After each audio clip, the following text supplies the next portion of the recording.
કૃષ્ણ. એકવાર શ્રી ભોલા મિશ્રા શ્રી ગંગાજીના કાંઠે સરસ્વતીજીના તપ કરતા હતા. ત્યારે તેમને એક આકાશવાણી સંભળાણી કે આજે તો તું મારું તપ કરે છે એ મારા હાથમાં નથી, કારણ કે તારા ભાગ્યમાં તો વિદ્યા જ નથી. આ સાંભળી શ્રી ભોલા મિશ્રાએ આના ચરણોનો ત્યાગ કર્યો. થોડી વાર પછી તેમને હજી એક આકાશવાણી સંભળાણી કે તું અહીંયાથી અડિયલ જા અને શ્રી મહાપ્રભુજીનો સેવક થા. આ સાંભળી ભોલા મિશ્રા માંથી અડિયલ ગયા અને શ્રી મહાપ્રભુજીના સેવક થયા. ત્યાં શ્રી મહાપ્રભુજી ભોલા મિશ્રાને કૃષ્ણાશ્રય શીખવાડ્યું અને તે શીખી પણ ગયા. ત્યારે ભોલા મિશ્રાએ થયું કે મારા ભાગ્યમાં તો વિદ્યા જ નથી, તો મને કૃષ્ણાશ્રય કેવી રીતના આવડી ગયું?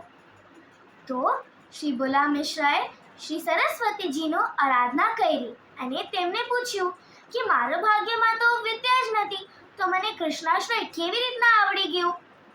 તો શ્રી સરસ્વતીજી કહે છે કે હું તો દેવી છું, પણ મહાપ્રભુજી તો પરમાત્મા છે, એ વાણીના અધિપતિ છે, એટલે જ તો એમને કહે છે વાક્પતય નમઃ.